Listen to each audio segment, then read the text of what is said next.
So you're a car guy who wants more than just staring at builds online or watching videos about cars that you'll never afford. You want to actually do something. Feel like you're part of the world you love, but where do you start? What's a job that actually lines up with your passion, pays decent, and doesn't want to make you fall asleep halfway through your shift? Today, we're breaking down realistic first jobs for car enthusiasts. No experience, no connections, and no age barrier. Just jobs you could realistically get, even as a teen. First up, we have being a valet driver. This one's obvious, but it's sitting at the bottom of the list. It only really works if you live near a big city or a wealthy suburb. You don't need any experience, and all you do is park cars. The pay usually ranges from $13 an hour to $31, with an average around $16 to $18. Not bad for just driving around. You get to sit in luxury interiors, or even some insane builds owned by people who trust a 16-year-old way too much with their Lamborghini. Sounds great, right? Here's the problem. You never know what you're gonna get. One second you're handed the keys to your dream car, and the next it's a moldy, beat-up junker that smells like wet carpet. And even if it is a nice car, you're in and out for about 10 seconds. No test drives, no soaking it in, unless you decide to steal it. I mean, they'll never know. It's not like they have logs or cameras or anything. Add that to working in sweltering heat or freezing wind, being liable if you damage their car, plus having to deal with entitled rich people all shift long, and yeah, this job barely makes the cut, but it's still a decent option. Next up, we have a car detailer or a car wash worker. This is where you spend your day making cars look brand new, or at least less disgusting when they arrived. Pay usually sits at around $12 to $17 an hour, so you're looking at $25K to $35K a year full time. If you're working for a high-end shop or doing private details, you can make more, but at entry level, it's not crazy money.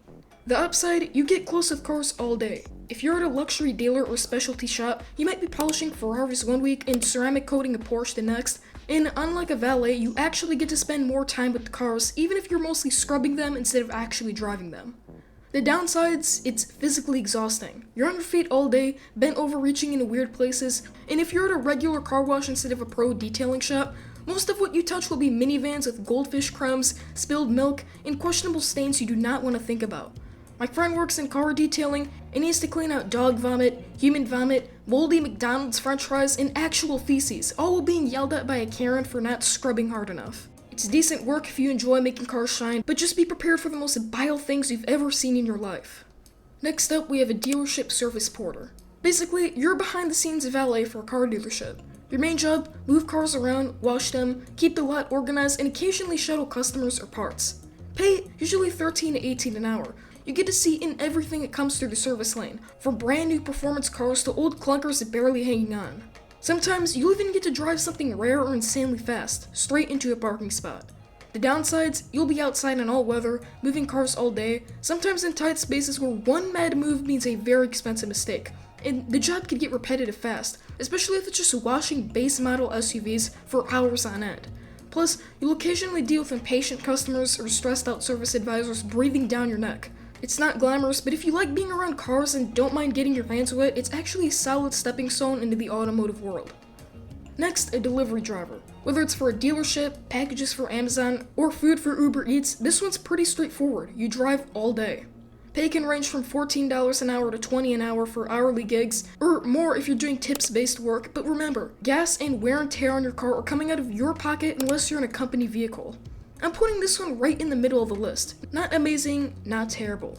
The upsides, you're on the road instead of stuck in one place, you get paid to drive, and there's usually no one breathing down your neck. If you like cruising and listening to music or podcasts, it could be chill.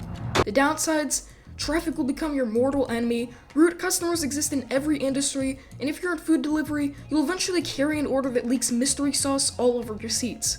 Weather could ruin your day, and for dealership or parts delivery, you're probably driving boring base model sedans or beat up vans, not exactly dream car material. Overall, decent.